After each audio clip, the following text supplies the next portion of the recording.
Good morning and welcome to our final edition of COVID Stories. This is an opportunity for us to talk to our Durham County employees about their intimate experiences and how the coronavirus pandemic impacted their personal and professional lives. Today, we're joined by Karen Shaw. She is a drug treatment courts coordinator here in Durham. She's going to talk to us, and we're really excited about her sharing with us her story and what we can learn from this whole experience during the coronavirus pandemic. Karen, thank you for being here this morning. Thank you for having me.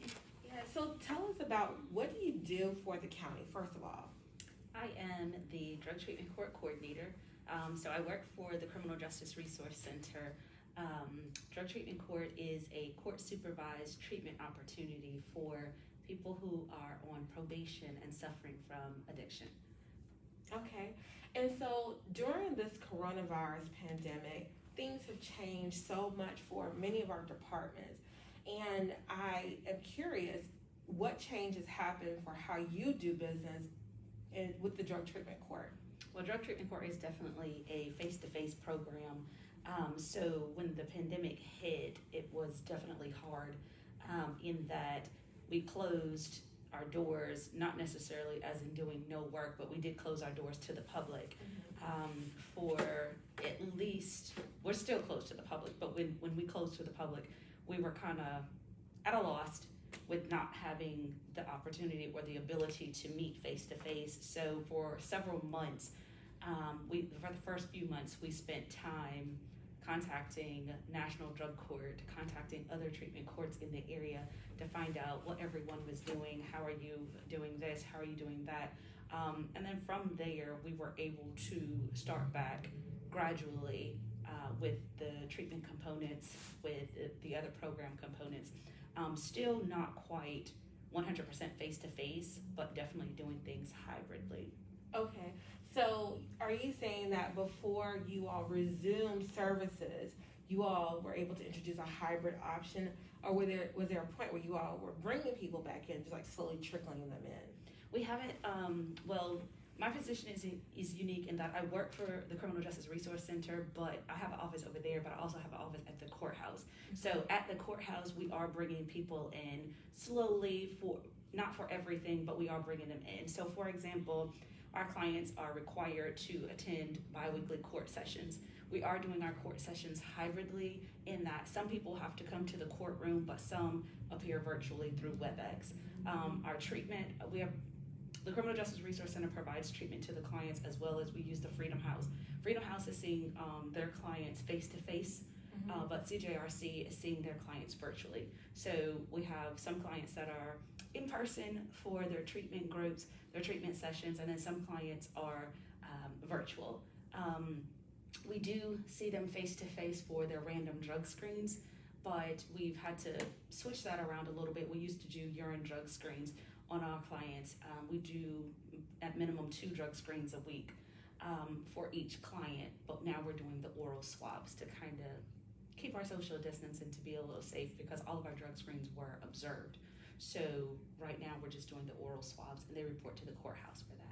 Okay, so quickly before we go back to some questions that I have about the process and how things have changed, why does a person go to court?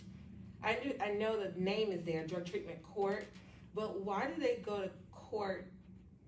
Yeah, explain that part. So Drug Treatment Court is a court-supervised program, treatment opportunity. So they go to court every 2 weeks to basically answer to the judge for what they have or have not done during those 2 weeks. And so what they're required to do during those 2 weeks is attend treatment. They're required to attend recovery or support meetings. They're required to do random drug screens. They're required to meet with their probation officer, their case manager, which is myself, and then I have an assistant, part-time assistant that helps with that. But they're required to do all of those between each court session, and they go to court every 2 weeks, basically to go before the judge to see, kind of like a status hearing. Got it. It's a review. Okay, I understand that part now. That was just the part I was really curious about, trying to understand why are they coming to court, which is really a place where the conversation is happening and update. So whenever there was the pause, about how long was that pause, and were people receiving face-to-face services or some type of hybrid? Because the need doesn't stop just because the pandemic was happening. So what was happening with your clients and with you all to be able to support the people you knew were in desperate need? I think at the end of March is when we pretty much, the doors closed at the end of March.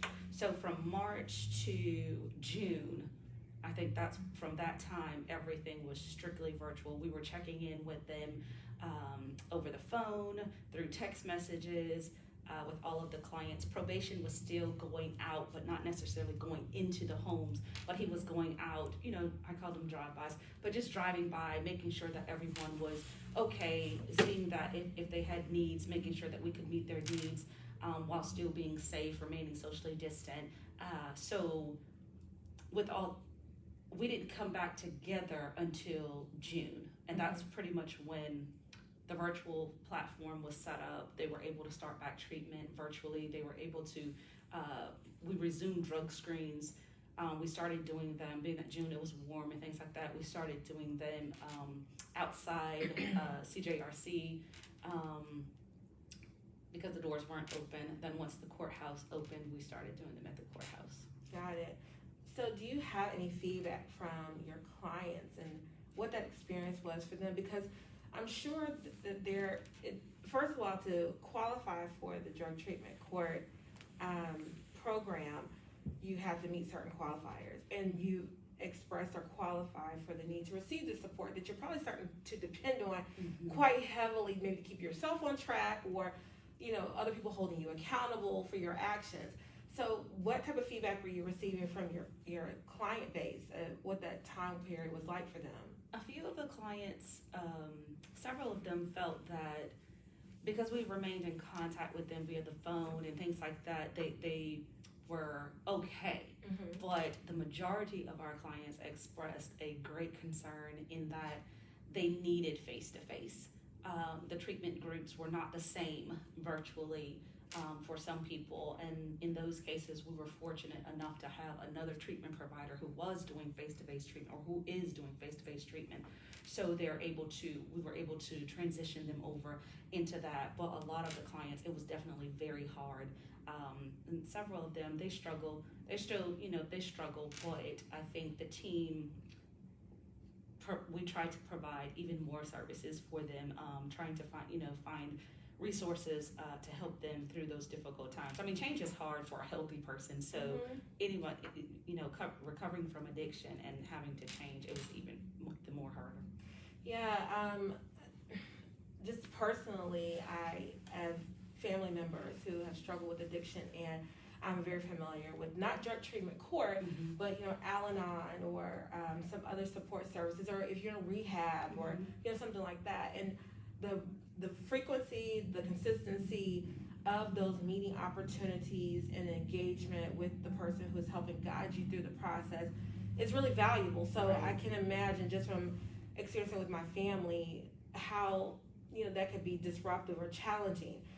I'm curious about how does this impact some of your clients in the long run regarding graduation from the program or completion of the program? We've actually had several clients to complete. Oh, great. Yeah, so this month alone, we've had two graduates.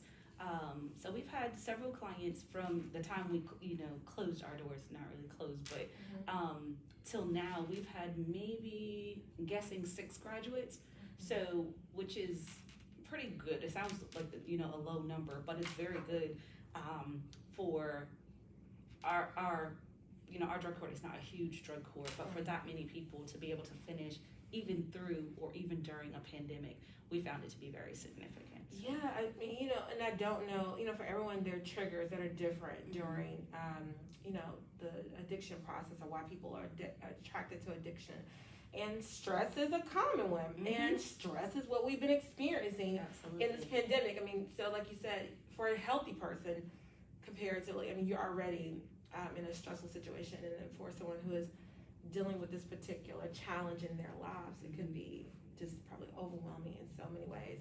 Well, that's interesting to gain the perspective that those individuals and those who are still able to press through. Right. my hope is for their success long term, and that they have that continuous support. So we talked about stress and how it impacts your clients. Do you want to talk about any way of maybe some of your coworkers or what you saw from them during that time and experience? And you can even speak to yourself if you desire. Yeah, this has been a very trying year.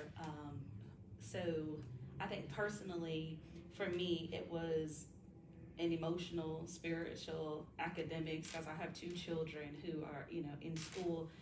It's been challenging. It's definitely been draining because, you have the everyday stressors, you have and then you have your outlets. But a lot of those outlets after, during the pandemic were closed or wasn't an option. So, for example, going to church for me was an outlet, going to the gym, going to, just the spa, it wasn't an everyday thing, but just, having those outlets just to release and to rejuvenate, it was no more. So it was, I think for us, it was challenging. For several of my friends as well, it was challenging. I feel like I was definitely fortunate during this time because none of my immediate family was affected by or confirmed positive for the virus. And even the family members, my cousins and such so forth, who were positive for the virus made full recoveries. Even those that hospitalized, they made full recovery. So I've definitely been blessed. I think it's just, I teach my kids to make good choices and we don't run from the hard things. There's lessons in life, and every failure is not it's not bad. Because there's a lesson to be learned. So I think in this, I've learned the same thing, while trying to teach them, the only way out is through. So we've been going through it, but even while going through, I think we have been very blessed.